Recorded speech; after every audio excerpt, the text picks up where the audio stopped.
ഇപ്പോൾ ഇവിടെ പോളിനോമിയലിൻ്റെ revision start ചെയ്യാണ് കേട്ടോ. നമുക്ക് ചില ടേംസ് ഒന്ന് പരിചയപ്പെടാം. Degree of A polynomial. ഒരു പോളിനോമിയലിൻ്റെ ഡിഗ്രി എന്ന് പറയുന്നത് എന്താണ്? ഇപ്പോൾ x+2 എന്ന് എഴുതി കഴിഞ്ഞാൽ x⁻1 ആണ് അല്ലേ. അപ്പോൾ അതിൻ്റെ ഡിഗ്രി വരുന്നത് ഏതാണ്? x⁻1 എന്ന് പറഞ്ഞാൽ ഇതിലെ ഹയസ്റ്റ് ഡിഗ്രി x⁻1 ആണ്. ഓക്കെ, അപ്പോൾ അതാണ് ഡിഗ്രി ഓഫ് ദിസ് പോളിനോമിയൽ. അതായത് P of x is equal to x+2.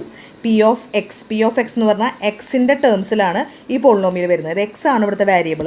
ആരാണോ വേരിയബിൾ അയാളെയാണ് പി ഓഫ് എക്സ്. ഇനി പി ഓഫ് വൈ എന്ന് പറഞ്ഞു കഴിഞ്ഞാൽ ഇതിപ്പോൾ 2y+3 എന്ന് എഴുതുകയാണെങ്കിൽ അപ്പോൾ വൈ ആണ് അവിടുത്തെ വേരിയബിൾ എങ്കിൽ P of polynomial of Y എന്നാണ് വരിക. അതായത് polynomial in the terms of Y, അതുപോലെ polynomial in the terms of X, ഇങ്ങനെയാണ് പറയുന്നത്. ഓക്കെ, ഇനി ഡിഗ്രി എന്ന് പറഞ്ഞു കഴിഞ്ഞാൽ ഇപ്പോൾ നമുക്ക് പറയാം 2x² + x3x+5 ഇങ്ങനെയാണ് ഒരു പോളിനോമിയൽ കിടക്കുന്നത്, പി ഓഫ് എക്സ് കിടക്കുന്നതെന്ന് വിചാരിക്കും. ഇതിൽ ഡിഗ്രി എന്ന് പറഞ്ഞാൽ എക്സിൻ്റെ ഓരോ എക്സിൻ്റെയും എക്സ്പോണൻറ്റ് നോക്കുക. ഇതിലെ എക്സ്പോണൻറ്റ് 2 ആണ് അല്ലേ, ഇതിൻ്റെ എക്സ്പോണൻറ്റ് 1 ആണ്. അപ്പോൾ ഹയസ്റ്റ് എക്സ്പോണൻറ്റ് എന്ന് പറയുന്നത് ഇതാണ്. അപ്പോൾ x⁻2 ആണ്. x⁻2 ആണെങ്കിൽ ഈ പോളിനോമിയലിൻ്റെ ഡിഗ്രി ഓഫ് ദ പോളിനോമിയൽ എന്ന് പറയുന്നത് 2 ആണ്. 2 ഡിഗ്രി ഓഫ് ദ പോളിനോമിയൽ ആണെങ്കിൽ ആ പോളിനോമിയൽ നമ്മൾ വിളിക്കുന്ന പേരാണ് ക്വാഡ്രാറ്റിക് പോളിനോമിയൽ എന്ന് പറയുന്നത്. ഓക്കെ, ഇനി x⁻1 ആണ്, x+2 ആണ്. P of x is equal to x+2 ആണെങ്കിൽ x⁻1. അപ്പോൾ degree of the polynomial is equal to 1 ആണ്. അങ്ങനെയാണെങ്കിൽ ഈ ഇക്വേഷനെ വിളിക്കുന്ന പേരാണ് ലീനിയർ ഇക്വേഷൻ എന്ന് പറയുന്നത്. ലീനിയർ പോളിനോമിയൽ എന്ന് പറയുന്നത് ഈ ഇക്വേഷനെയാണ്. ഓക്കെ, അപ്പോൾ x⁻1 ആണെങ്കിൽ ലീനിയർ, x⁻2 ആണെങ്കിൽ ക്വാഡ്രാറ്റിക് ആയിരിക്കും. ഓക്കെ, x⁻2 ആണെങ്കിൽ ക്വാഡ്രാറ്റിക്, x⁻1 ആണെങ്കിൽ ലീനിയർ പോളിനോമിക് ആയിരിക്കും.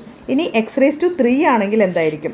x⁻3 ആണ്. x⁻3 + 2x + x+2 ഇങ്ങനെയാണ് പോളിനോമിയൽ കിടക്കുന്നതെങ്കിൽ ഇവിടെ x⁻3, x⁻2, x⁻1 ഇങ്ങനെയാണെന്ന് വിചാരിക്കാം. അങ്ങനെയാണെങ്കിൽ ഹയസ്റ്റ് പോളിനോമിയൽ, ഹയസ്റ്റ് ഡിഗ്രി അല്ലെങ്കിൽ ഹയസ്റ്റ് എക്സ്പോണൻ്റ് എന്ന് പറയുന്നത് 3 ആണ് അല്ലേ.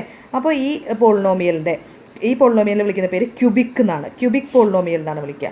ഈ പോളിനോമിയലിൻ്റെ ഡിഗ്രി എന്ന് പറയുന്നത് 3 ആണ്. ഓക്കെ, അപ്പോൾ ഡിഗ്രി ഓഫ് ദ പോളിനോമിയൽ എന്ന് പറഞ്ഞു കഴിഞ്ഞാൽ ആ പോളിനോമിയലിനെ എഴുതുമ്പോൾ എഴുതുന്ന ആ variable in terms of X ആവാം, ഇൻ ടേംസ് ഓഫ് വൈ ആവാം, ഇൻ ടേംസ് ഓഫ് എസ് ആവാം, ഏത് ആൽഫബറ്റ് വേണമെങ്കിലും നമുക്ക് കൊടുക്കാം.